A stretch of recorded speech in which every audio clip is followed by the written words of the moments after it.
Greetings, everyone. Welcome to our exclusive Global Leading Voices webinar campaign. We are delighted to have you join us here today. Please be informed that if you have any questions during the presentation, you may type them into the question box in your control panel. The presenter will answer your questions at the end of the presentation accordingly. Now, without further ado, we will turn the time over to our presenter, who will begin shortly. Have all of you join us this afternoon for this important webinar. We're all aware of what happened yesterday. Yesterday was the Global Privacy Day, Global Data Privacy Day celebration that was celebrated across the globe, which was a day that the Convention 108 was opened for signatories. And that was in 1981. Since then, it's a day that has been designated as the Global Privacy Day, which is being celebrated all over the world. And I'm sure a lot of my colleagues from different parts of the world participated in the celebration. In Nigeria, looking at the ecosystem and the fact that it's still emerging, what we usually do, and we've been doing this for the past 3 years, is to dedicate a week that will fall within the Privacy Day, or starting with the Global Privacy Day. They will have a series of activities to ensure that we create awareness, and this includes press conference on the first day, webinars, training, workshops, policy dialogues, and it will also now lead to the celebration of the Nigeria Data Protection Authority. That was the establishment of the Data Protection Authority. And one major pillar in our strategic roadmap in Nigeria is collaboration and cooperation, which we have taken seriously. We collaborate with organizations from the private sector, from the public sector, from the civil society groups, from the international communities, and we've taken this seriously. That is the only way we can really make desired impact in the effort to implement the Nigeria Data Protection Law.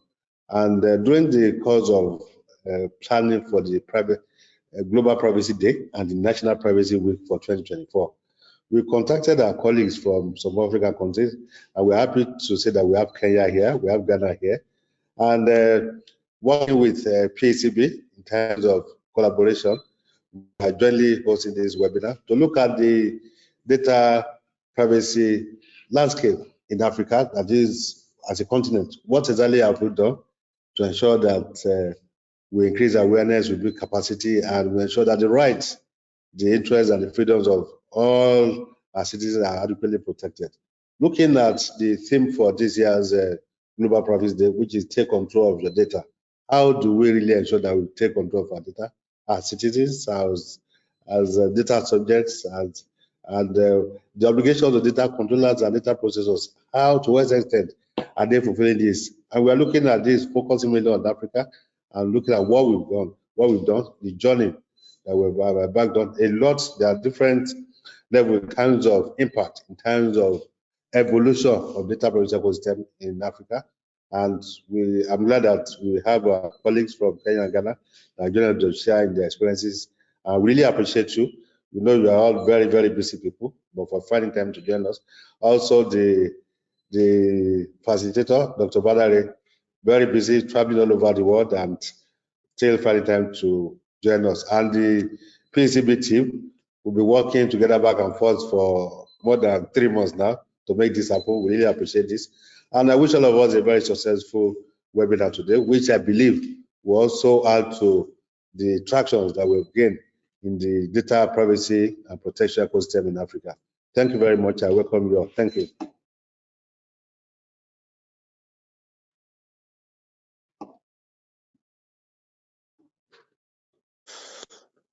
Thank you very much, Dr. Vincent Olatunji. Dear participants, esteemed national commissioners of Kenya, Ghana, and Nigeria, and esteemed data protection experts from PCB Network. As PCB Director for Africa and Middle East, I want to welcome you to the virtual roundtable co-organized by PCB and the Nigerian Data Protection Commission as part of the National Data Privacy Week, featuring also, and we are very thankful to the National Commissioner of Kenya, Miss Immaculate Kassait, and Ms. Patricia Adusei-Poku, Ghana Data Protection Commission Executive Director, for her participation. We are honored to host an esteemed panel of leaders and policymakers in the field of data protection. Dr. Vincent Olatunji is a Nigeria Data Protection National Commissioner, Mrs. Immaculate Kassait, Kenya's Data Commissioner, and Ms. Patricia Adusei-Poku, Ghana Data Protection Commission Executive Director, and our respected moderator for today's roundtable, Dr. Obadare Peter Adewale, who is a world-class expert in information security and data protection. This gathering is more than just a conference. It is a confluence of ideas, experiences, and visions aimed at fostering the data protection framework across African nations. In the digital era, data is not just an asset, but a responsibility. And our speakers today will shed light on how various African nations are navigating this complex topic. In an era where digital threats are escalating, the gap in skilled cybersecurity and data protection experts is a pressing concern, as thousands of cybersecurity and data protection experts will be required to handle the complexity of the transition to the digital economy. Certification in these fields serves as a benchmark of excellence. African nations experts have the expertise, and cybersecurity and data privacy professionals are well trained, experienced. As cybersecurity and data privacy professionals from Nigeria, Ghana, and Kenya are actually, some of them are even moving to Western Europe and US. I regularly meet cybersecurity and data protection experts originating from African nations where they have completed all their educations and trainings, achieved first work experience, and then found a position in Western countries and are excelling at a global level on this field. Our challenges lies in the expanding training to close the skills gap in cybersecurity and data protection professionals availability. As the digital economy is expanding, so are the needs for qualified professionals. All of us, public authorities, cybersecurity and data protection, data privacy companies and experts, PCB network, and professionals, we have the duty to expand our contribution to those national efforts and propel African economies to a fair share in the ever transitioning of the digital global economy. Thank you all those of you who contributed to make this event such a great event by your participation. Thank you to the NDPC and to PCB working group for their great efforts in preparing the event in details to ensure an enjoyable and smooth event. And a particular appreciation to Mr. Brahim Olalekan, who supported the team in the organization of the events too. Dr. Obadare, the floor is yours. Thank you very much. All right, thank you very much, Halban, for that very wonderful opening remarks. And then to Honorable Commissioner Dr. Vincent, thank you, sir, for the honorable remark. So today is a good day. I'm so excited about this roundtable, honestly, because I think this is the kind of conversation, you know, we should be having in Africa. So it's a good day.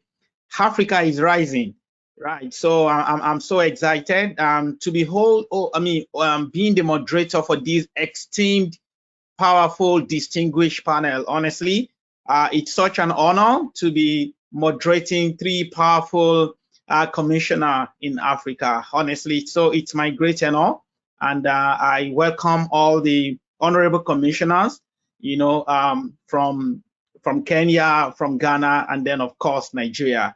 And then to all the distinguished attendees, I'm going to be saying Ujambo to all our Kenya participants. And then, of course, if it is well corrected, Akwaba to all our friends from Ghana. And then for all the participants from Nigeria, now welcome, so let's speak Pidgin to our Nigerian friends. So today is not the day to be doing fighting whether Nigerian jollof or Kenya jollof or Ghana jollof is better. Today is a day of collaboration, and we're talking about data privacy. So we cannot overemphasize the need for data privacy. And I think that this is a very great conversation with you are. But because in the interest of time, I would quickly like to introduce all the powerful panel. And I'm going to be starting, the sun rises from the east. All of us know that the sun rises from the east. So I'm going to be starting and quickly read the bio of the our Honorable Commissioner from Kenya. I'm quickly going to read Miss Immaculate Kassait. She has MBS she's MBS, the first Kenya data protection with 12 years working experience in the public sector, managing complex project governance, training, compliance, and strategy.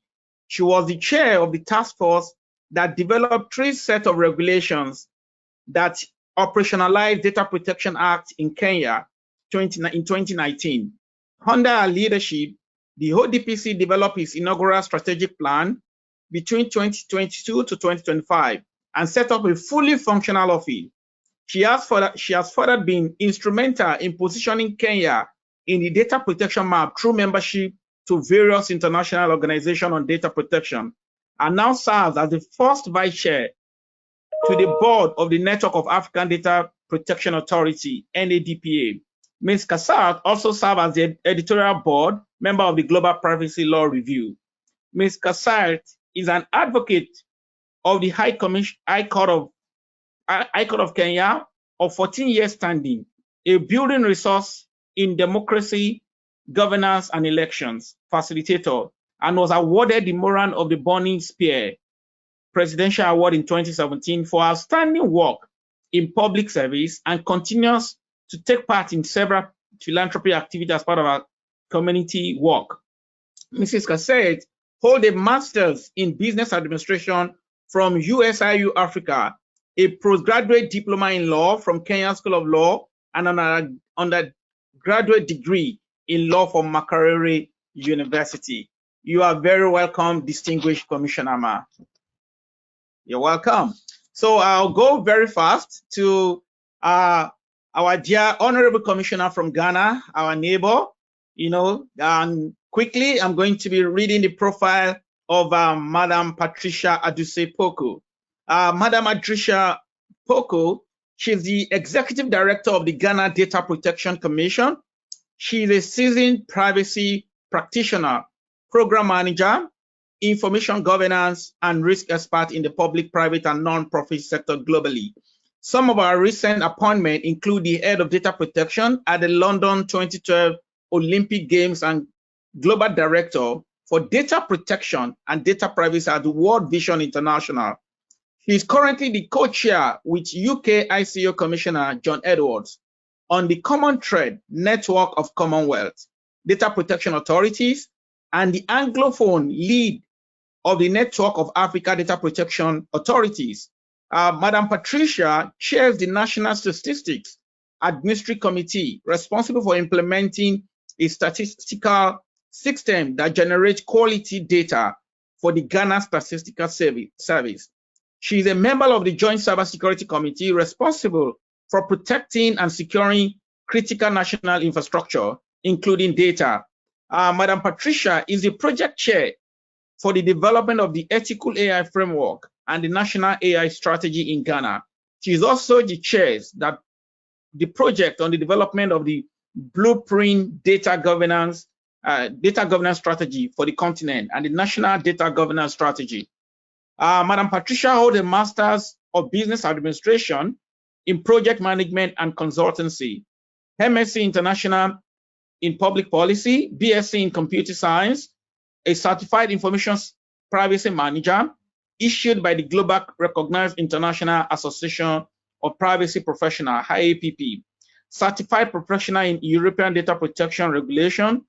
She enjoys reading, traveling, and charity. I'm sure that's why she's on the road today. Thank you, and you're welcome, Madam Commissioner. Thank you. All right, so I'm going to be introducing also reading the profile. I call her my global leader, and that's Dr. Vincent Olatunji.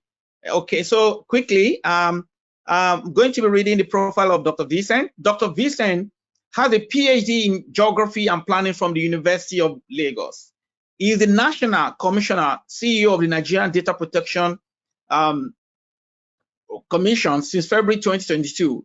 He has a distinguished career at the National Information Technology Agency, NITDA, starting in 2002, progressing to director in 2014, and later acting director in general in 2016. Throughout his career, Dr. Olatunji has been recognized for his contribution to the ICT sector. He received several awards, including the GNC Digital Hall of Fame of Lifetime Recognition in 2023, the IT Edge News Africa Eminent Recognition as one of the top 50 digital economy enabler in Nigeria in February 2023, and he was listed among the 100 leading telecom and ICT personality in Nigeria in April 2018. Additionally, his alma mater, that's the University of Lagos and the Ekiti State University, have honored him for his commitment and contributions. His expertise extends beyond Nigeria. He's actively involved in numerous committees and has represented the country in various local and international engagements. He's a recipient of several awards, including the GNC Hall of Fame, recognition for 50 top digital economy enabler. Dr. Olatunji appointment to the Forbes Technology Council in 2023 is a testament to his significant impact on the global technology landscape. Dr. Olatunji's vast experience and his role in the NDPA demonstrates his dedication to integrating ICT into national development and his effort in ensuring the safety and privacy of data in an increasing digital world. He continues to work towards enhancing Nigerian data capacity and competitiveness in the global ICT sector. You are very welcome, my global leader, sir. Thank you, sir. So you can see that we have a very powerful panel with intimidating profile. So, and because in the interest of time, we're going to just start. And I would like to ask each of the commissioner, and of course, you know, so Dr. Olatunji is a gentleman. So we're going to be starting from the powerful women. You know, the women in terms of inclusiveness are well represented. But this is a very, I think we should give a round of applause to the organizer of this program to show that really, you know, there is fair inclusiveness, you know, because in most programs you see more men than women, but today on this panel we have more women. So I'm going to be starting from you, Mrs. Immaculate. I would like to know if you can just, like we said, you know, the objective of today's session is to foster, you know, cross-fertilization of ideas on the subject of data privacy, data protection across Africa, so that the African data are not left, you know, you know, because in the grand scheme of things all over the world. So we want to know, can you please tell us what you're doing in Kenya, you know, in terms of, you know, the policy formation till what you're currently doing? I really want to hear from you. And you have, because of time, you have 3 minutes to tell us this. Thank you very much, Madam Commissioner. Okay, with 3 minutes, thank you very much, Dr. Adewale. And I really want to thank Dr. Vincent for this, and it's good to see Patricia. It's always a great opportunity for us to discuss our ideas.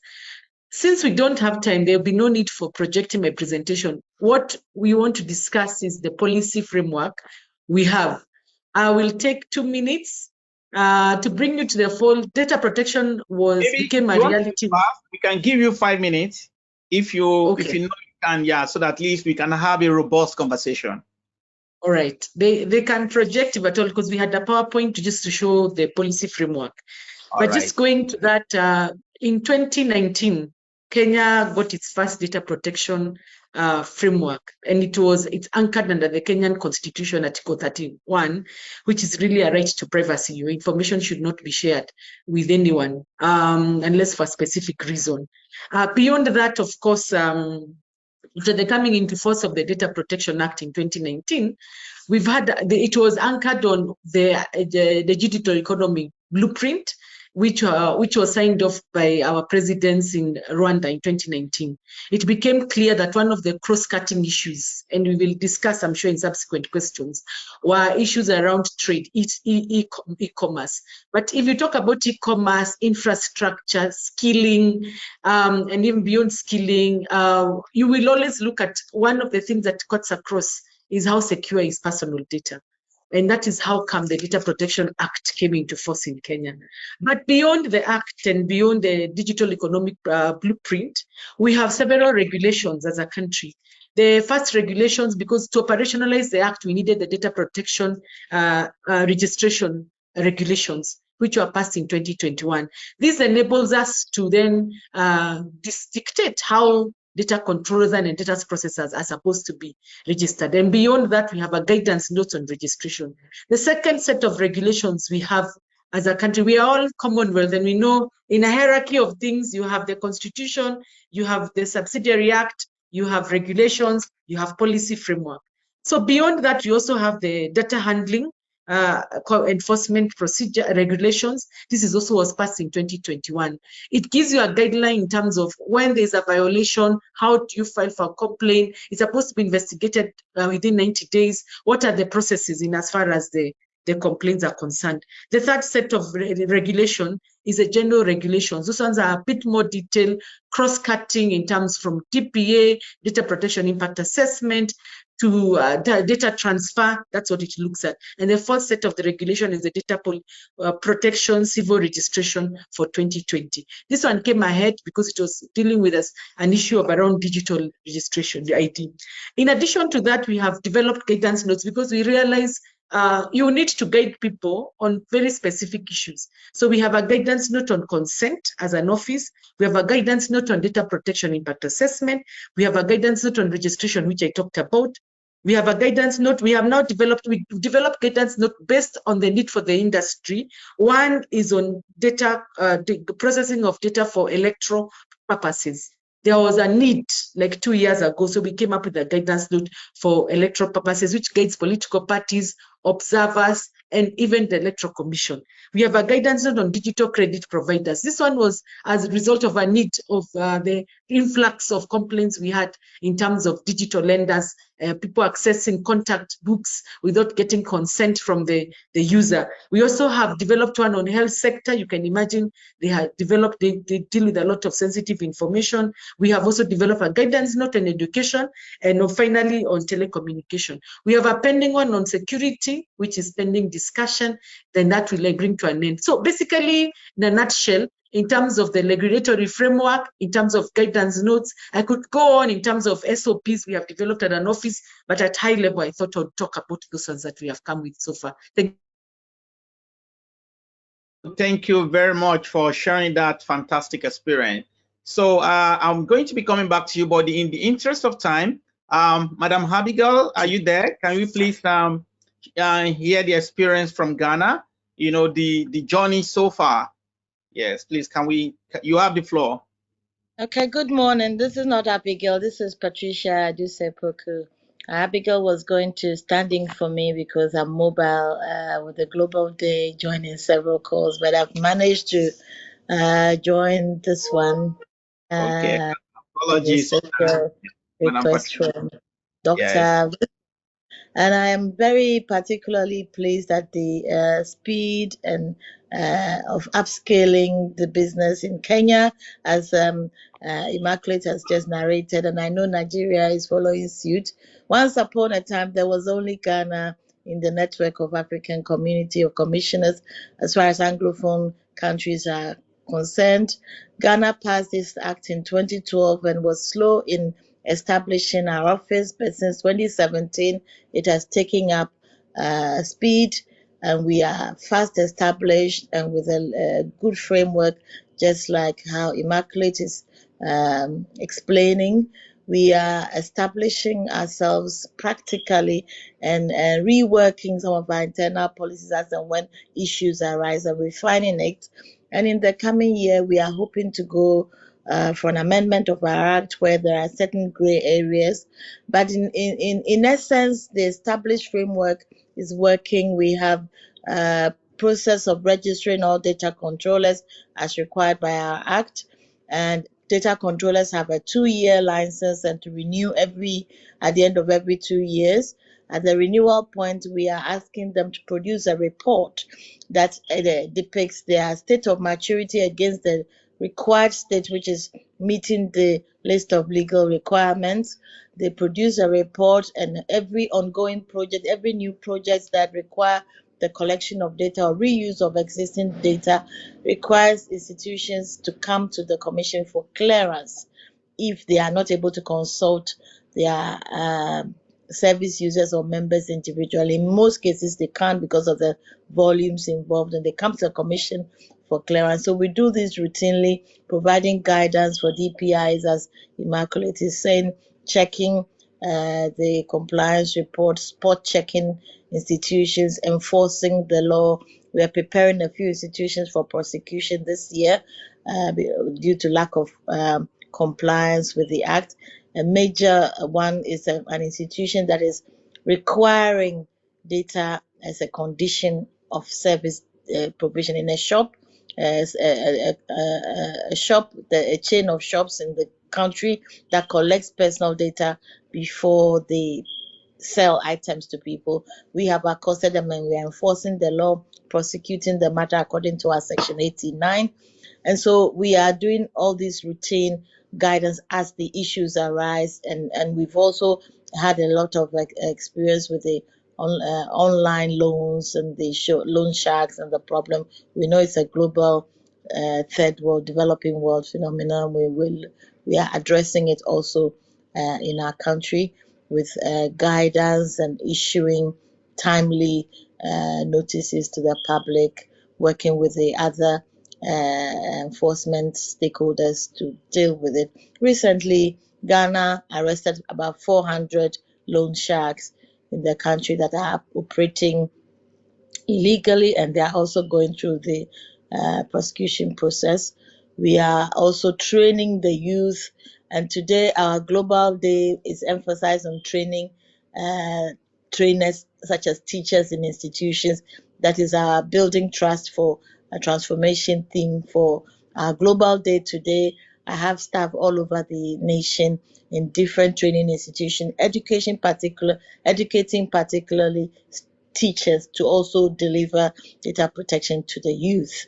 We believe that the youth are the owners of the next generation country, and so we are looking to educate them, build their knowledge, and at the same time we're also educating our policymakers. We're preparing a 2-day residential for policymakers specifically to talk about data protection, not only data protection, but now supervisory authorities like ourselves are having to also look at other emerging technologies and AI and how that aligns with our responsibility as data protection authorities.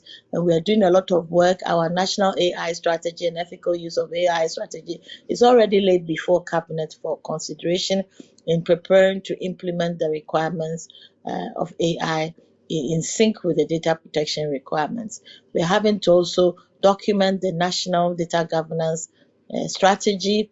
Ghana is leading it has the regional flagship projects, developing the regional blueprint for data governance for the African region. And along that, we are also developing our national strategy for Ghana. The development of the national data governance strategy is to enable a standardization of data collection and use, and the processes that needs to go with that.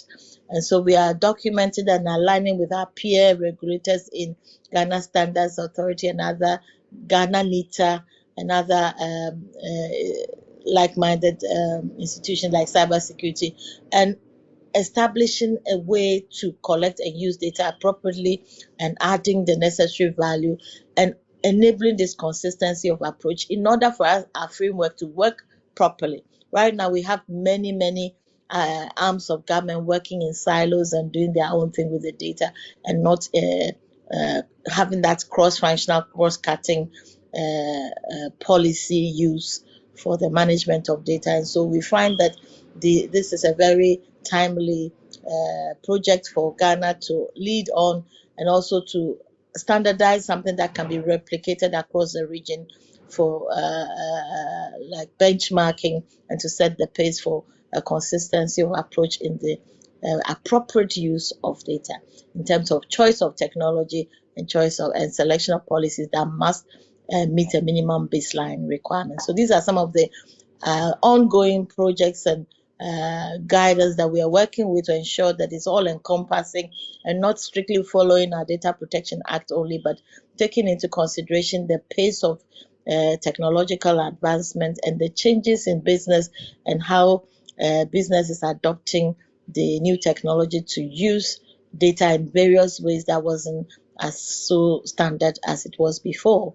So we are our hands are full as data supervising authorities, not just looking at how we meet we use the mandate that we have to deliver appropriate use of the data, but we also use a choice of technology, the capabilities of new technology, emerging technologies, and the adoption across institutions, and how that can impact now not just an individual as the data protection law is focused on, but impacting groups and associations and communities, especially the use of AI.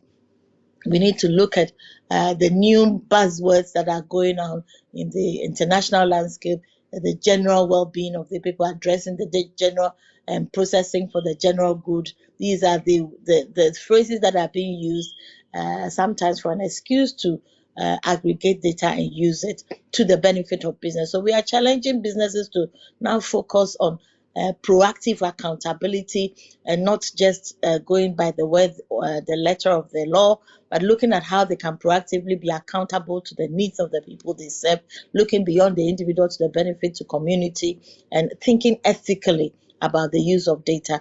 Some of the things we are looking at now. I'm not sure if I've used my 5 minutes, but this is a good opening to what we are into now. Thank you.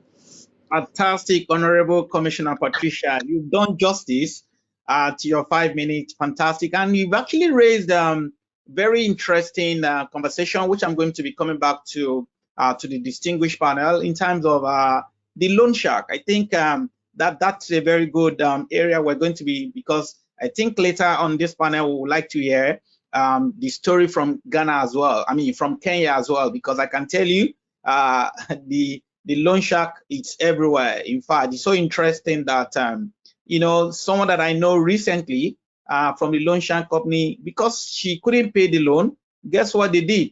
They posted her all over social media that she's dead.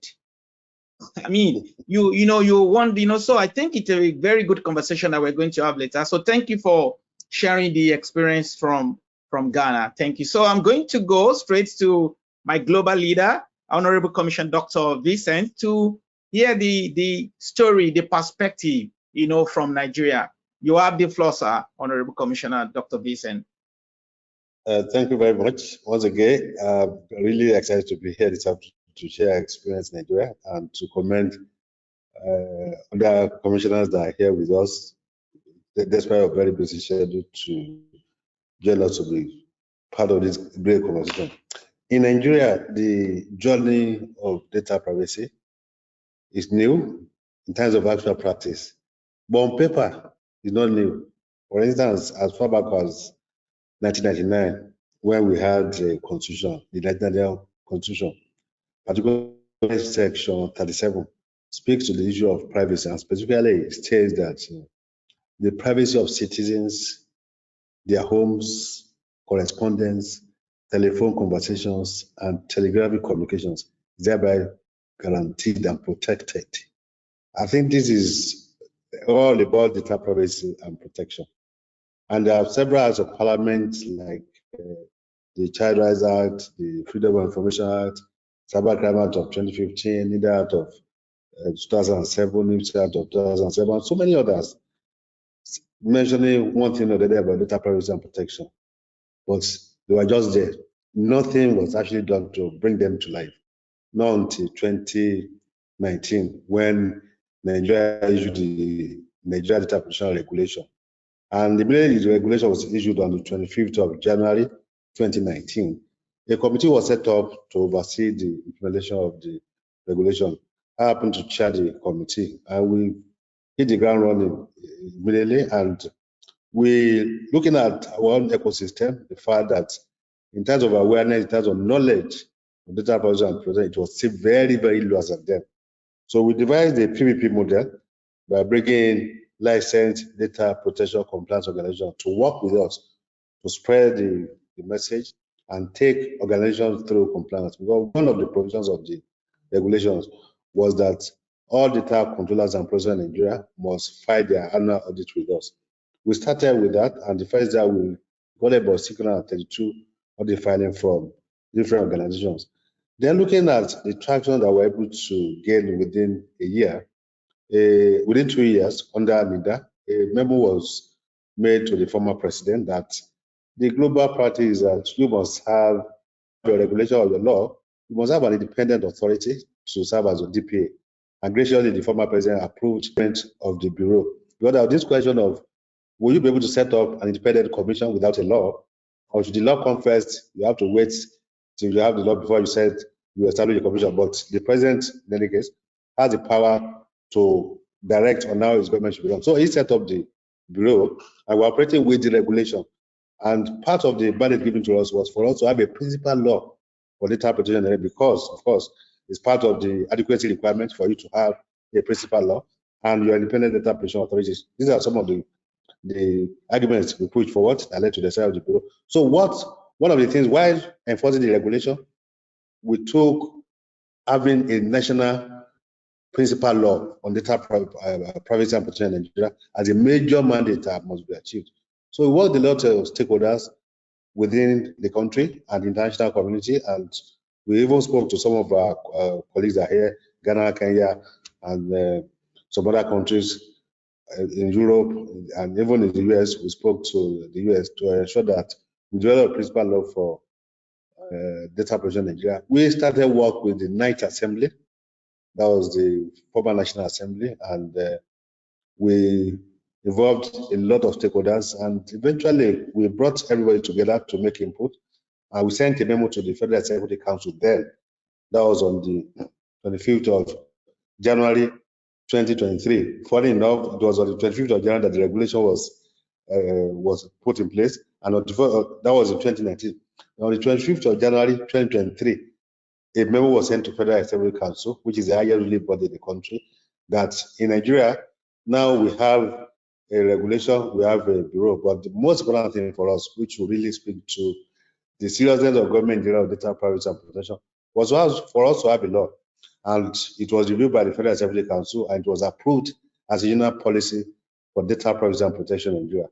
So it now went from the former president to the National Assembly as an executive bill. And the executive bill means that it should be given speedy hearing, it should be properly considered, because we're almost running to the end of that administration. So eventually it went to National Assembly, and graciously the two houses, the Senate and the House of Reps, that is the upper and the lower houses, they passed a concurrent bill and forwarded to the former president, but he couldn't sign it before he left. But graciously, when the current president, President Bola Ahmed Tinubu, GCFR, came in, he came in on the 29th of May, 2023. And on the 12th of June, barely 12 days after assumption of office, he signed the Nigeria Data Protection Bill to a law. So in Nigeria, from 12th of June this year, we now have a principal law for data protection in Nigeria, which is Nigeria Data Protection Act of 2023.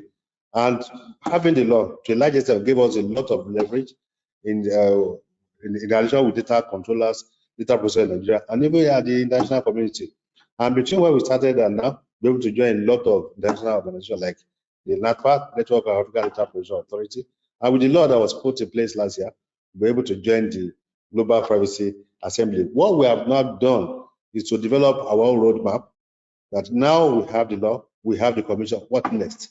How do we properly situate this law and create awareness to ensure that people properly understand what we're trying to do in the area of data privacy and protection? More importantly, with the rate at which our digital economy is growing in the country. For instance, the last quarter of last year, the digital economy in Nigeria contributed about 18.4% to our GDP. And the foundation of any digital economy is a digital identity. And more importantly, with the work that government is doing with administration of identity through NUMSI, that over 100 million Nigerians, an average Nigeria of transitional age now have a digital identity. How do you ensure that they are properly protected? So what we are trying to do now is to create massive awareness for people to fully understand data subjects, to understand their rights, and data controllers and to understand the obligations to data subjects in Nigeria. In addition to that, we are trying to build a pool of globally competitive human capital. Because what we have in our law, Section 5D of this law, is that all data controllers and processors in Nigeria must designate their DPO, their data protection officers. In Nigeria, those of us that are certified as data protection officers, we are not up to 10,000. Whereas we have identified about 500,000 data controllers and processors that must obey the law. So what do? We have the people, do you have the skills? No. So capacity building is a major pillar of our roadmap, which we are already working on. Building the capacity of the staff of the commission. There is a new commission that is coming up. We work with a lot of organizations, the likes of Smart Africa, ID4D office in Nigeria, European Union, and a lot of our licensed DPCOs like Digital Goda, so many others to build the capacity of our staff in-house. And we are now also working with a lot of MDAs. Because we saw that compliance in the public sector is very low. In fact, when we started, it was just 4%. But we're able to move around the MDAs, got a circular from the Office of the Secretary to the Government of the Federation, mandating all MDAs to comply. Now, as a last count, compliance in the public sector was 9%. And the reports that we're trying to put together for last year, from what we are getting is about 20%.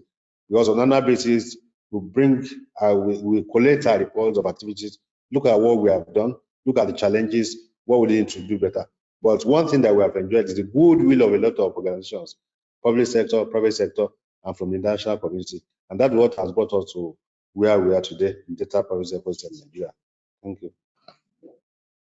Fantastic. Thank you so much for sharing such an inspiring journey. Great. And you know, that's something that is very common that all the honorable commissioner has mentioned. In fact, I think there's an emphasis on capacity building, you know, both from the east to the west. You know, capacity building has been a major concern. And I wanted to ask, just coming from Dr. Olatunji, then, you know, I want to hear the Honorable Commissioner from Kenya, then to Ghana as well. Because if you look in terms of capacity building, yes, we all know there is a huge opportunity in that space. And if you look at most of the training, the professional trainings, you know, while I was reading the profile of the Honorable Commissioner from Kenya, you know, most of these trainings are available for the African data subject. Most of them, you know, actually focus on GDPR. So most of those questions, you know, so the question is, you know, don't forget that the objective of today is how do we collaborate as Africa? You understand, to have a common front. Because when you look at GDPR, believe me sincerely, GDPR talks about European Union data subject. It does not distinguish whether you are from France, whether you are from Luxembourg, or you are from, you know, Amsterdam. You know, it's just European citizen. So while we all have our individual specific laws in our country, so the question is, from capacity building point of view, I would love to hear from you, Dr. Olatunji, sir. What are we doing in Africa to see that in terms of training, there is actually something that is a common front that integrates all the laws in Africa, so that at least it becomes like a formidable curriculum for the African entity? Is there a plan for it, or is this something that we're planning to do? You have the floor, sir. Yeah, thank you very much. At the level of NATPA and AU, there is this African policy framework that we're trying to work out to have a common policy framework for data privacy and protection in Nigeria. And if we're able to achieve that, I think we'll go a long way. Even late last year in November, there was this forum on the data privacy and cybersecurity in Africa organized by AU. These are some of the conversations that came up, even up to the extent of cross-border transfer of data. What do we have as our own adequacy requirements in Africa as a continent? So we continue to copy what they have in other countries, and bearing in mind their own level of development and the knowledge of data privacy and protection on the continent. Now, coming to Nigeria, as I said, that about 10,000 of us have certifications. But you may ask, what are our certifications? We have 40 certifications. And that's why we're trying to work on having a national certification body in Nigeria that, in terms of curriculum, in terms of standard, in terms of quality of education, and the manpower they're trying to build, you run through your curriculum, look at the course content, and look at what is happening globally. In fact, our own is even going to be broader than just considering on GDPR. Well, we have the ECOWAS Supplementary Act of 2010. We have the Malabo Convention for African countries, which are actually like a turning point for data privacy in Africa, where all African countries have been encouraged to have their laws and their provision. Then we have our own law, that's the Nigeria Data Protection Act of 2023. And it was also in terms of that we're already developing our general application and implementation directive, that is to further give expiring notes of the law and everything. These are things that we're putting together as the course content, which will form the curriculum for our own certification. And now we have our licensed DPCOs, data protection compliance organizations, and training institutions that become trained people who will now write the national certification exam. What we are trying to achieve is that if you are writing a national certification exam, in terms of quality, in terms of expertise, you must be up to date and up to skill that be able to practice in any part of the world. Because in terms of principles, objectives, these laws are almost the same here and there. All we need to do is to adapt to your own local requirements.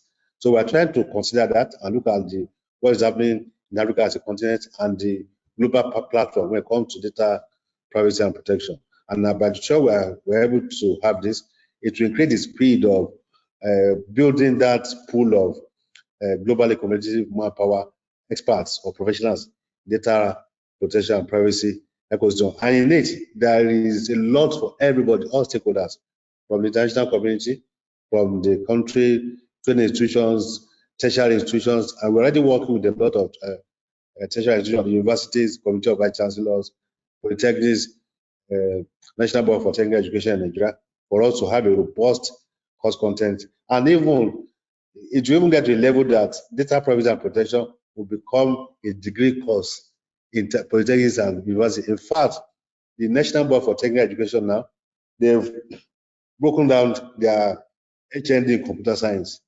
They have about 4 components. One of them is on cyber security and data privacy, which is part of the outcome of our conversations with them. That is the level that we are taking into now to create professionalism, because we have seen this ecosystem as a level that can really bridge huge gap of unemployment in the country, as it were, which we have identified in the country. Looking at the need for all data controllers and players to have their DPOs or data professionals that can really advise them and take them through what the process that they need to put in place in terms of compliance with the law. So it's huge for us, and we are open to input to businesses of as many people as are willing to work with us. Awesome. Thank you. So, Honorable Commissioner Immaculate Ma, so please, can we have your perspective from Kenya? Thank you very much. I know the last time I didn't get an opportunity to speak to some of the initiative we are taking. I hope I'll get an opportunity to speak. But for now, I'll focus on your specific question on awareness creation. And just picking up from what Dr. Vincent has talked about, I have to confess that one of the ideas of outsourcing data protection, in terms of independent auditors and trainers, we picked from the Nigerian version. And that is part of cross-pollination. And also training and the curriculum from Ghana, who have been doing this for a while. Coming to us, and I had a light moment there when I heard Dr. Vincent speak about the coming into force of the act for Nigeria. And I remember he had to skip hope and jump Kenya, and left his colleagues behind because he had to make sure the act was signed off. I'm glad that the flight back in a rush was not in vain. At least he got something out of it. So, and we've had an opportunity for Nigeria to visit through Dr. Vincent, and we appreciate the kind of conversation we had. But coming to the issue of awareness creation, twofold. Of course, it's always important to have a baseline. And 2 years ago, Amnesty International had done a baseline across Kenya. And then you could see the levels were really low, below 33%. With the GIZ last year, you could see an increase to 68% that they did for us an awareness. It's one of the things we need to do on an annual basis as a data protection authority to see what is the level of awareness. Having moved there, what is the strategy? For us, it's multi-phase. And I'll say in terms of awareness on data protection, it can be driven by two things. One, from a need base. And if I speak to the need-based, we've seen every time the issuance of penalties for us, because so far we've issued eight penalties, 84 determination, and 54 enforcement notices. You suddenly see an escalation. One of it was the ones that in the recent past that have made us a point of focus is to a school which had photos of children out there, one to an entertainment an entertainment club because of taking people's photographs, and a third one, and then also digital lenders. So when every time you see an escalation in terms of requests. So that is one way of an awareness. It might look like a bad thing, but I think enforcement also drives awareness. But what are the proactive things we have done as the Data Protection Authority? We developed a curriculum with Kenya School of Government, which is mandated in terms of making sure that all government institutions and civil servants are up to date in as far as new issues are concerned. So that helped. We also, although we notice a slow uptake, what we've done to make some of those interventions is just like what Nigeria has done.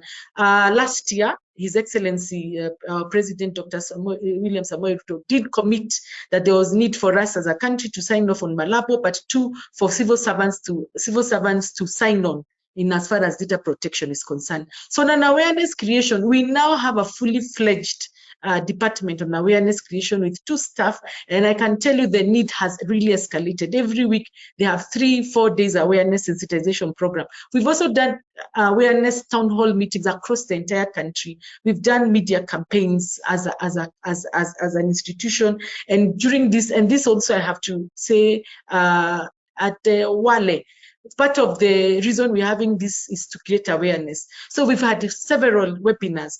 I have to say, when it comes to data protection, being a new field, you will require to add more and more fuel every time.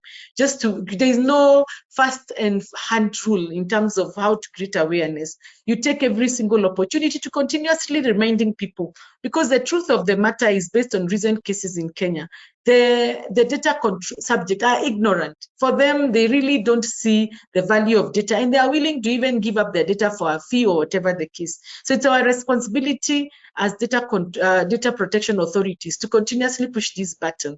For us, we are very happy at the government level. It's now a performance appraisal issue. We are seeing interest in terms of the MDAs wanting to comply, writing to us in terms of advisory. It talks to awareness, but it's something we cannot do alone. We are seeking additional funding from our partners such as GIZ, the European Union, and also World Bank, to see how we upscale the issue around, so that every single person is aware about data protection. I always equate data protection campaign to health campaign. For instance, the one on HIV/AIDS. Many years ago, it was full of myth. No one understood it. Today, everybody understands, but it doesn't stop. We don't continue the song around those kind of health issues. So it's a campaign that has to be continuous. We've put in place strategies to try and work on it, but that is not the end.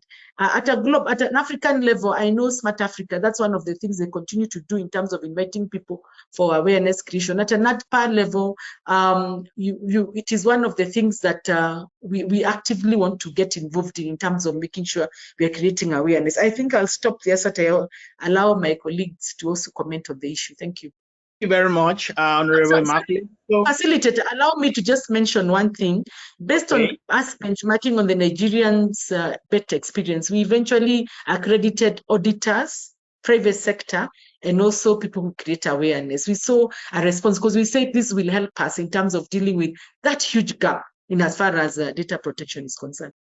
absolutely, absolutely. Great work. So we'll quickly go to Honorable Commissioner Patricia right now. We want to hear from Ghana perspective quickly, in terms of we want to know, do you have, your homegrown, content, or is it, and what are we doing as Africa? Your perspective now.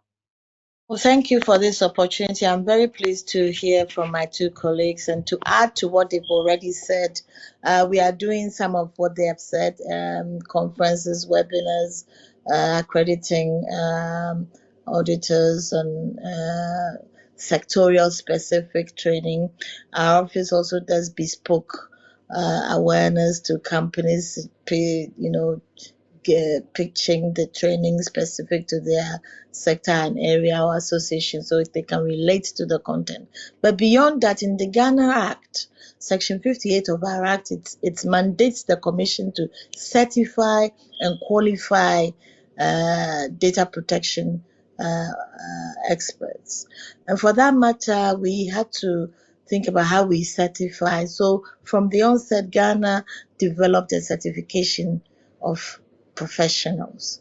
Coincidentally, before I was called into service, this was what I was doing in Europe, training data protection GDPR experts. And so we had the manual, and so we now put it into standardized principles, the global principles, accepted best practice principles, and the Ghana law speak. So the curriculum that we use for our certification is quite fluid, it's quite general to data protection, the standard principles that we know, and is continually changing.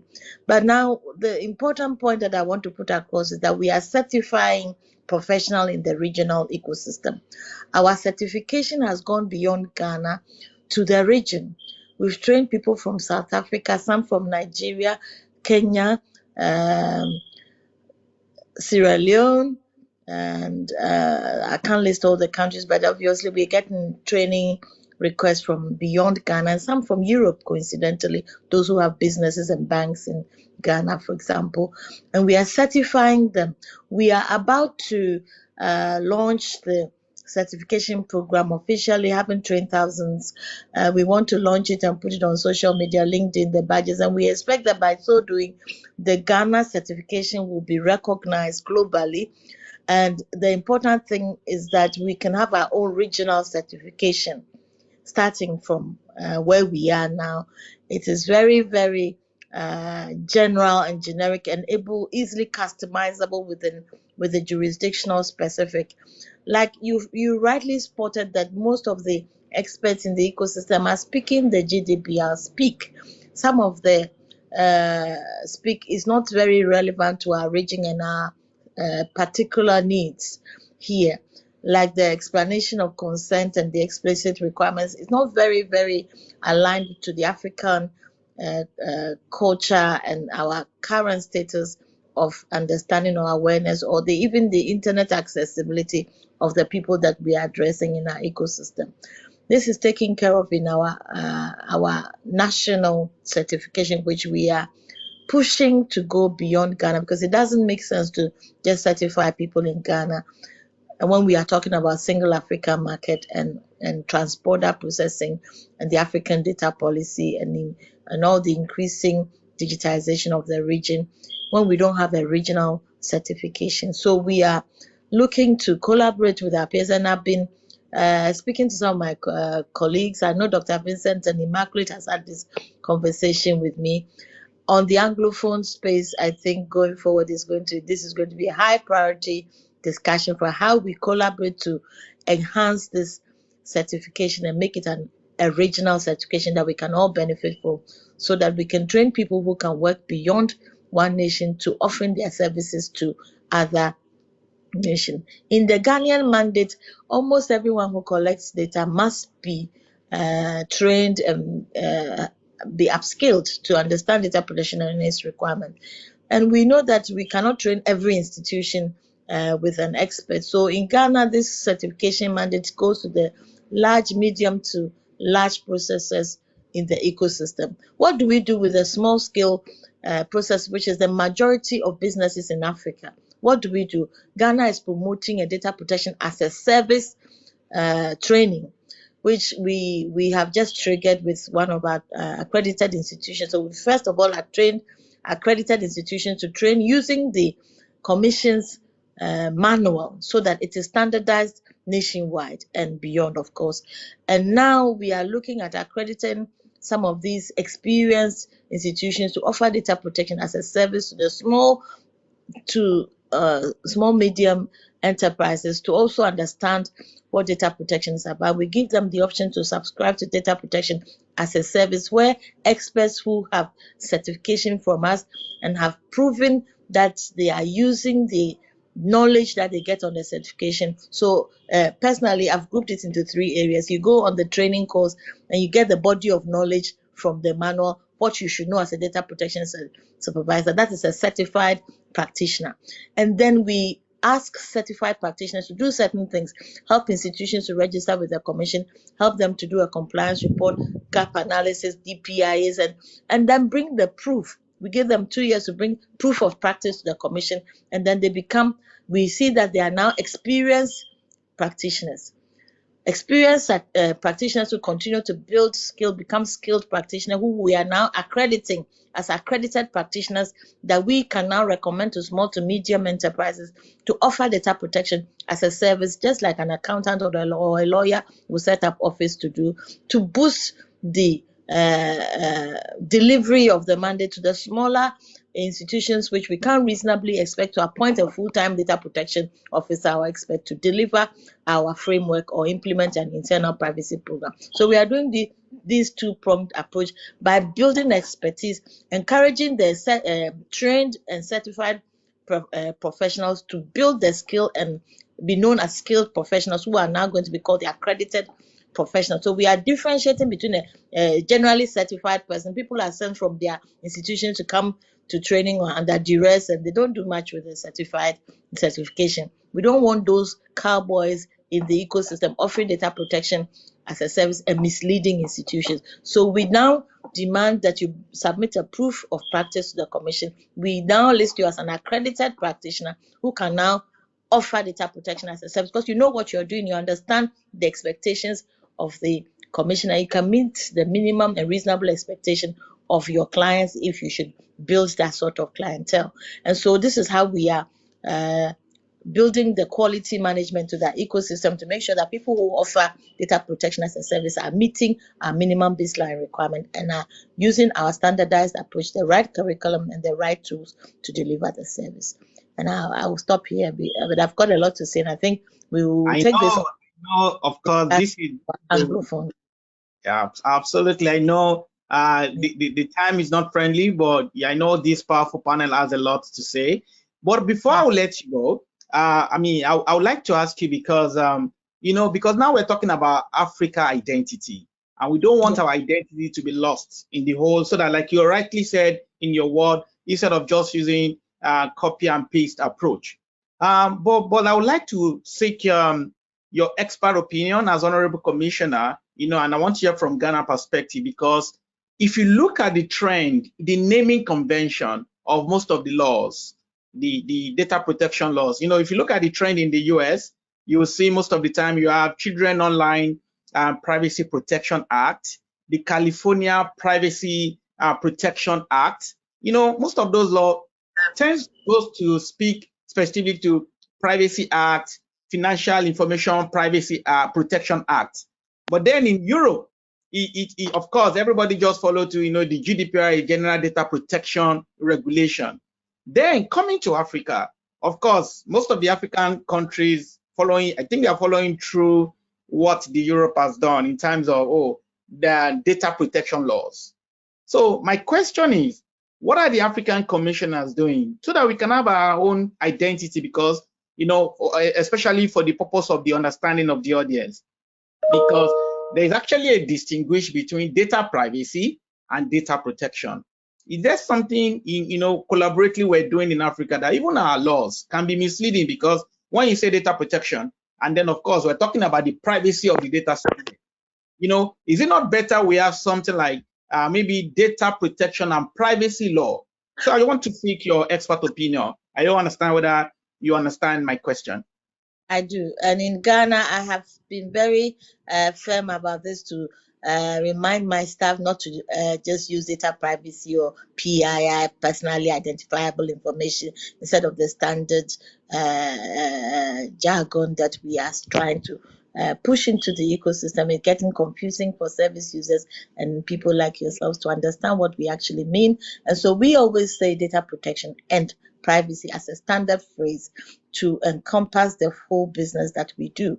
You will see that in Europe, this means a specific delivery of privacy of the individual and their personal data as a fundamental human right, whereas in the US, they have several definitions of what they mean. I remember when I used to be in my former role where I had a global mandate in my US counterparts always define data protection as something else. They saw that as a definition of using technology to solve the data security problem, whereas practically it doesn't necessarily mean that you use technology, because our mandate goes beyond the use of technology and covers manual as well. And so in the different jurisdictions, the definitions are different. And I agree with you, we need to standardize our own jargon in the African region and agree on what we mean when we say data protection or privacy or personally identifiable information, what we actually mean by that, and use that consistently across board for our region. These are some of the mini projects that the Anglophone group can use for the lack of, ease of communication on both sides, the Francophone and Anglophone side. We, the Anglophone countries, are looking to work together to standardize some of the operation and then introduce it to our Francophone partners to take up if they are happy to do that. Because our development in the region has been slow because of some of our challenges, the scale of our pushing 54 countries trying to agree on work and or that we translate our every little conversation to 3 different languages, into French, English, and to Portuguese. It slows our meetings down, breaks down understanding, it makes agreements difficult. And so in the Anglophone group, where I still have the mandate to lead and bring us together, we are beginning to think about piloting some of these necessary mini projects, not actually segregating ourselves from the main group, but also piloting with the intention of then replicating to them once it's a working idea. It will make the growth of the regional knowledge quicker. It will enhance the take-up of these standardized approach, because it will be tried and tested. But in terms of the regional position, I think now Immaculate is in a better position to answer for the region, since I've handed up my leadership team, who are now handling the affairs of the NATPA, the Network of African Data Protection Authorities. It's a mammoth task, like I've just said, trying to get 4 countries to agree, but they're handling it, and I hope she gets the opportunity to elaborate on some of the new things they're talking about. But when we were leaving office, some of the key things that we have said is that we need to standardize our approach in the region. We need to get our own regional office with our own regional staff that will hear the requirements for the region and act on it, rather than leaning on our richer neighbors who have the funds to hold the secretariat and to act on our behalf. It is making decision making difficult, but I hope in due course the new executive will address some of these challenges that are coming up. Otherwise, we'll be handling them at the Anglophone level. Thank you. Fantastic. Thank you very much, Madam Patricia. So, Honorable Commissioner Immaculate, so what do you have to say in terms of Africa?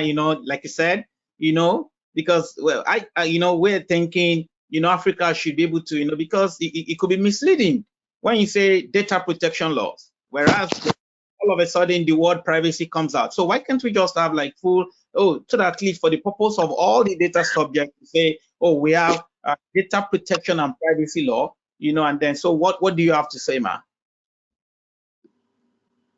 I think those are some of the nuances in terms of the different data protection regimes and privacy regimes across the globe. And it's not unique to us. I know even the Asian continent, they are also considering what is unique to them. And we have to acknowledge that one of the biggest challenge always as in Africa, we've had other priorities in terms of food security, priority in terms of health, so when a priority in terms of political rights. So many times the conversation around, data protection and privacy may not be a priority.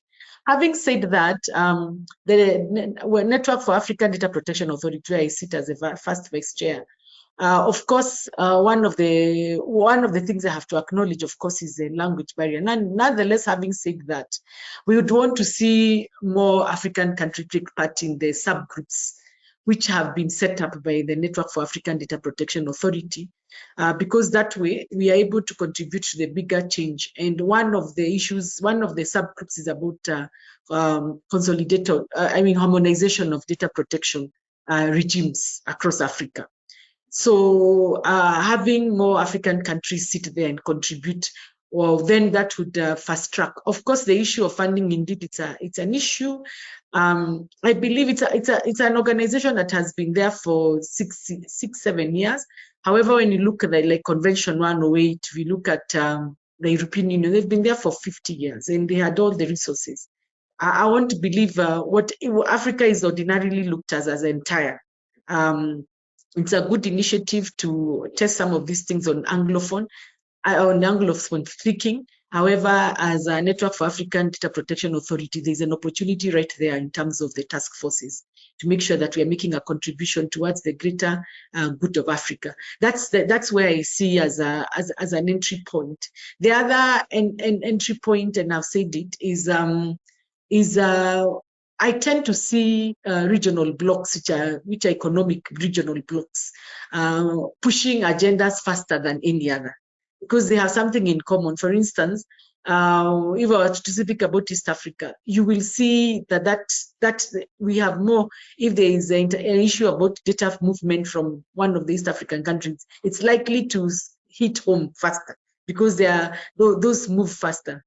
Perhaps those multiple approaches in terms of pushing for the harmonization and also speaking to the issues of, especially on the harmonization of data protection regimes across Africa and regional blocs, Anglophone. They are all initiatives leading towards one thing. We are all speaking the same language in Africa and making sure we are moving forward. But your point is well noted. I commit to during this forum to be one of the issues that we bring up in terms of the next meeting at the Network for African Data Protection Authority, to pick up from great people like Patricia, who did some work when they were in the board, to see if that's a conversation that you can even fast track. Yeah, thank you. Awesome.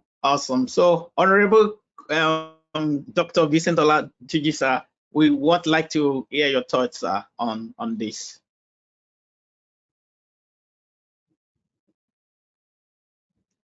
Your mic, sir.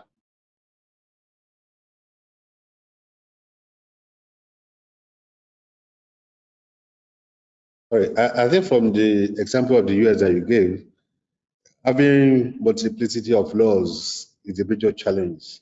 For instance, under Schrems 1 and 2, the decision of the European Court for Human Rights ruled that the adequacy provision in the US is not enough to guarantee trust in the exchange of data between Europe and the US, and that has been a major issue. And you see even the US championing the global privacy rules now, looking at how they can define their own adequacy, which is a major issue. And that was I even mentioned during the last forum of on data privacy and cybersecurity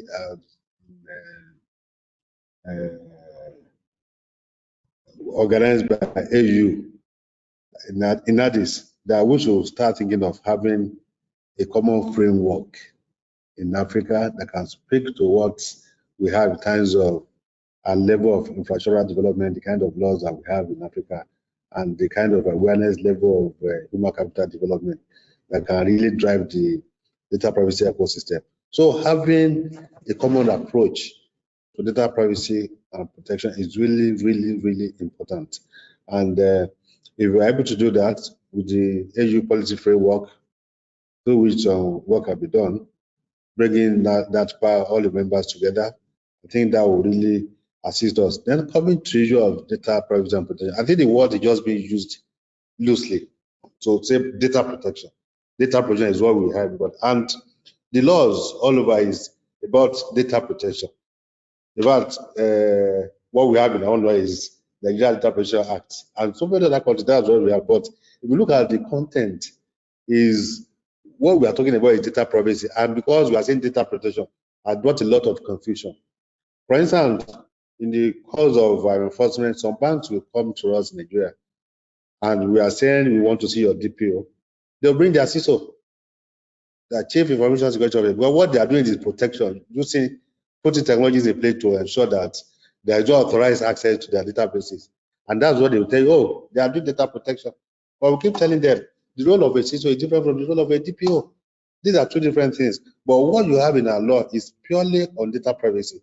Yes, the technical part of it, where you are saying put in place technical measures, put in place organizational measures, which are really relevant and important to us. So it's just that we are using the word loosely, and what we need to do is to ensure that we properly define what we want to do. If you are saying privacy, what do you mean by data privacy? But all we are saying is we are speaking about the interests, the freedoms, and the rights of data subjects. How?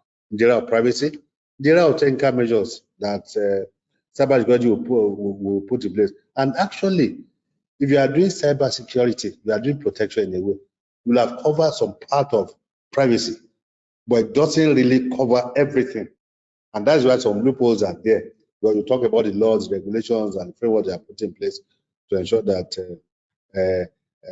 the data controller or comply with the position of the law. Even one of the attributes of a good DPO is for you to have the knowledge of the law in charge of data protection in your country and in other countries, to be able to adequately advise your organization in crafting your privacy policy, the kind of measures you want to place, awareness and compatibility, and so on. So the most important is for us to properly define what we want, what we are talking about when we say data protection. Using it loosely is really causing a lot of problems. But at level of NATPA and AU, by the time we are coming together looking at what our peculiarities are in Africa, and more importantly, that we are talking about having a singular digital market for Africa to allow free flow of trade and commerce, which has to do with e-commerce. And when you talk about e-commerce, you talk about digital identity. And when you talk about digital identity, you are talking about privacy. So these are things that we need to properly situate for us to get it right at the level of Africa. And for us to get it right means a lot to the tech giants. For instance, our population in Africa, we are talking about over 1.3 billion people. You can imagine how powerful that would be to any tech giant coming to Africa. As compared to 447 million people in the EU, and their law is so strong, so potent that no tech giant can go there and do what is not right. They take it up immediately. And that's why the biggest fine you see in this sector is still from Europe. You can imagine you can now come together in Africa. That is multiplied by 3 of their population. How powerful will be if we are able to speak with one voice, define what we want, the journey that we properly map our journey and work together as a continent. We're able to achieve a lot through that. Thank you. Fantastic. Thank you very much, sir. So, Halban, I don't know how well we're doing with time. Halban, are you there?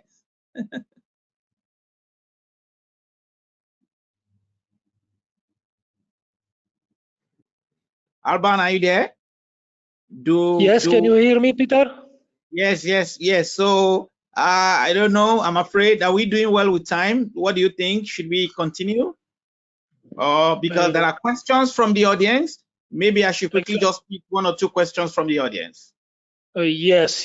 I think we should take into account those questions, as there are hundreds of people constantly online, and they deserve this note of appreciation. All right, so I'll just quickly go to pick the questions from the audience for the participation of the audience. So there's a question from the audience, and I think this goes to all the honorable commissioners. It states that what are the levels of collaborations between African countries and regions with regards to data protection? Are there initiatives towards global or at least regional data protection regulations? Or do you think each country will have to later its data protection ecosystem before started thinking about global initiatives? So I hope you understand the question. I think it's speaking basically to collaboration, which I think we've actually talked about, but I don't know if any of the honorable commissioner have anything extra to say to that question. So anyone, I think talking about that, individual countries, we have our laws. At level of at the continental level, we have NADPA, which is the Network of African Data Protection Authorities, and at the level of the international community, we have the Global Privacy Assembly. So it's like there are stages what you are doing in your country, what you are doing within the continent, and what you are doing at the global level. So at which we have all spoken about what different countries are doing in these areas. And for instance, in our own case in Nigeria, one of our pillars of our roadmap is cooperation and collaboration. How do we collaborate with regulators and stakeholders in Nigeria for different sectors? We are talking of collaborating with the likes of CBN, that is Central Bank of Nigeria, that is regulating the financial sector, the Lottery Commission, which is regulating the gaming sector, that is in charge of over 60 million people in that sector on a regular basis, collaborating with small medium enterprise development agency in Nigeria, in charge of over 40 million Nigerians in that sector. And at the regional level, we are here with my colleagues from East Africa, from West Africa, and at the level of NAPA, we are working together. So I think these are things that we already tried through what we're doing. All right, awesome. Do we have any other contribution from? Okay, please go ahead, Commissioner Immaculate. I would say that in terms of collaboration, beyond the network that Dr. Vincent has spoken about, it's an area that we can improve in terms of making sure there are MOUs, like on areas that already other data protection authorities are speaking about. Currently, it's the formal aspect is the Network for African Data Protection Authorities. On a data protection authority from one to the other is more loosely on a request basis, less structured, but it's an area that I believe can be one issue that can be picked and strengthened.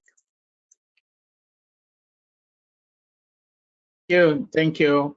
Honorable Patricia, do you have anything to say to that question? I think we have carefully considered this option in earlier periods for the last 2 years, but because most of our authorities are quite young and working hard to establish themselves, they are really inward looking at the needs of the nation, and I think in time we will be more established and be more likely to connect better and to pilot some of this harmonization, which we are already engaged about and discussing. But I think it will naturally form and happen in due course. Okay, great. Commissioner Immaculate said that some of the things she wanted to say in her opening remark.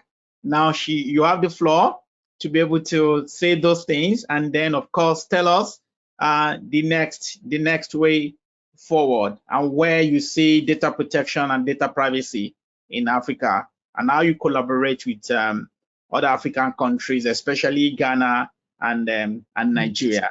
You have the floor as your concluding remark. Just on concluding, I want to agree with Patricia. We've been very inward looking, just to make sure we have policy frameworks, operationalized offices, make sure we are members of the Network for African Data Protection in the Commonwealth Network.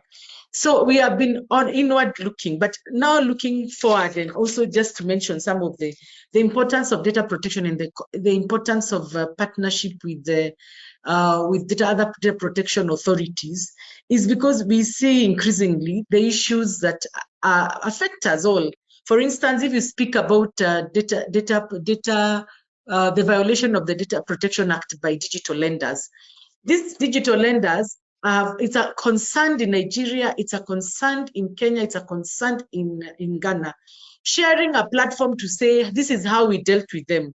What we are basically doing is it's an area of collaboration. We are cleaning up the ecosystem so that a customer in Nigeria feels the pain, is addressed. So one of the areas of collaboration is enforcement across the Data Protection Authority. The other one, in terms of contributing to the free trade, the African free trade, is data is actually movement of information from one center to the other. Data interoperability, I can't pronounce that word. And that's data sharing. And it's important because it affects our trade. And like Dr. Vincent has given examples of the $1 billion question. Imagine if we were to give even an okay as an area of collaboration between Nigeria and Ghana and Kenya in an MOU and say, if data is stored in Nigeria, is stored in Kenya, and stored in Ghana, it's okay. Business in any of those countries will be at peace having their cloud services hosted in Kenya or a co-location. So that's an area of collaboration, because then we are helping our businesses, and it's a concern that is being raised by businesses that work across Africa. The other one, collaboration helps us become better in terms of understanding our practices. For instance, an example I'll say, apart from what we're discussing as Data Protection Authority, when it comes to nuisances like cybersecurity, we are able to identify what are the common threats. And a platform that helps us share that kind of information will help us. And some of the emerging issues, such as artificial intelligence, no one knows it all. It's a collaboration will help us share some of this information. But how then will we make this a possibility? I think we've started there. And it may be loose, but we share a lot of information between Ghana and Nigeria. We share a lot of information. What guidance notes do you have? We share. How did you go about this issue? We share. Maybe we need a more structured way so that people are plugging and playing in terms of that sharing of information. And of course, that will help us in terms of having structured way of sharing information between the different African region. And of course, something we started last year here, very novel by the IT4D by GIZ, where we brought East Africa Data Protection Authority. It's a good thing that we can look forward to doing in the coming days. So we now have to go beyond inward looking to outward looking to make Africa a more strategic place in terms of making sure our data is safe and that we are sharing information across all African states. Fantastic. Thank you very much, Honorable Commissioner Immaculate. Honorable Commissioner Patricia, so we want to hear your concluding remark in terms of what Ghana is doing, how you intend to collaborate, and then the next line of action. Thank you very much. You have the floor. Thank you. I absolutely agree with everything Immaculate has just suggested, and I'm sure amongst my peer commissioners and Madam Collaboration herself, I have done a lot to try and bring my peers together to discuss common matters and come to a floor to agree, standardize, and all of that. And I think from where we are now, it can only get better.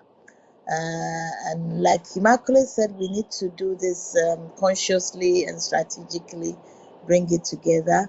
Ghana is planning a national conference in the very near future, and I hope that will give us an opportunity to have a side meeting, a face-to-face meeting of commissioners to look at some of these opportunities and how we strengthen what we have already. So I think we are in a good place to grow bigger and better. So it's onwards and upwards from where I'm standing. Thank you. Thank you very much. So, Honorable Dr. Vincent Olatunji, you have the floor, sir. I would say that we need to look at the progress we'll be able to make as a continent in the area of data privacy and protection. The Malabo Convention actually mark the turning point in data privacy and protection in Africa. As we speak, over about 36 countries in Africa now have their data protection laws, maybe in form of regulations or laws. Yeah. And about 24 of them have their laws and their DPAs, which was not the case before the Malabo Convention. So it's like we are getting traction. But when we are getting traction individually as countries, how do we really situate that on a continental basis to say, okay, how can we really compare experiences, do peer review, learn from one another, what works for your country, what can I pick from there, exchange ideas generally, and agree to work together as a continent. I think that's the only way we can really make progress. But now in Nigeria, we have put in place a lot of measures to ensure that we make steady progress within the country and collaborate with stakeholders, other DPAs in Africa and across the globe. And more importantly, we are able to develop our own strategy roadmap. By the time when we are working on our roadmap, we looked at what Kenya did, we looked at what Ghana did, and this is all about learning from one another and be able to identify 5 major pillars for ourselves that we are pursuing. The area of governance, which is number 1, which speaks to the act that we have, and now the kind of policy, the kind of regulations, frameworks, the guidance that we want to issue and encourage data controllers and presidents in Nigeria to have their own internal structure when it comes to governance on data privacy and protection. Human capital, which is huge on the table for all of us, we are really putting in place a lot of measures to ensure that we develop people that really serve as experts in the sector.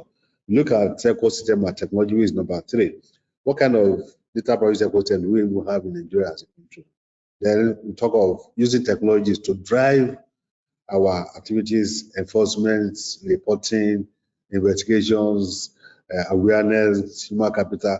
What kind of homegrown solutions can we develop, which will also translate to job creation that will stimulate the ecosystem? Then funding and sustainability, which is a major issue for all DPAs across the globe. How do you now look at ways of ensuring that you have proper funding mechanism? Because most of the policy makers, the truth is that they may not even understand what you're talking about when you're asking money for government to give you money to run your enforcement to do so many their collaboration, which is really at the table. And we have also gone ahead to, after having a lot, to develop our guide, which is the general application and implementation guide for the act in the country. Look at all the areas that we need to further define, like data processing, what the kind of consent that you require, consent on cookies, reliance on contract, reliance on public interest, data notification, cross-border transfer of data. All these are things that we are trying to properly expatiate on using our guide, which I think is really important. Then peer review is really key. For instance, we mentioned the issue of loan sharks. The model that we have adopted in Nigeria is to work with other regulators, like the Federal Consumer and Copyright Protection Commission in Nigeria. Now it has gone to a level that all of us have come together, FCCPC, the National IT Development Agency, in terms of technology they are using, the Central Bank of Nigeria, in terms of who regulates the financial sector, those in charge of economic crime, ICPC, FCC, and so on, NCC, Nigerian police. We have all come together now to look at it as this is a major issue, because the people, these people are really targeting at the economically vulnerable people in the country. And now they're going to say that we are now properly regulating them. Before you can practice at the Digital Holding Company Nigeria, you must be registered with FCCPC. And before they register you, you must have our own consent that yes, we have checked your privacy policy, which is okay, and I can register. You must have a proper office, proper address, how you could be located. You must be properly identified before you can have practice in Nigeria now. And some of them, they cannot even operate in Nigeria now. And these are things that we should be able to learn from ourselves and bring to the continental level. As Immaculate rightly said, we have to be very strategic in the way we collaborate. Having an MOU that will guide what we do, what we learn from each other to a large extent. And that is the whole essence of this kind of conversation. We share the link on the NATPA platform. We have our colleagues from other countries will be able to join and pick one thing or the other from here, and maybe during the next meeting of NASPA. These are some of the things that we can really bring to bear and agree on the way forward for the continent. Thank you very much. All right, thank you very much, sir. So you can see that the sun rises from the east and sets on the west. Thank you very much for a very rich conversation.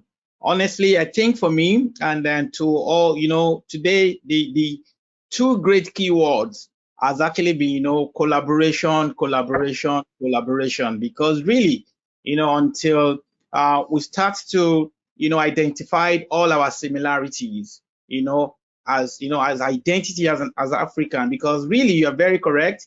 The market is huge, is 1.3 billion people. That's the only way, Africa we harness is full potential. And the truth is, nobody's coming to help us.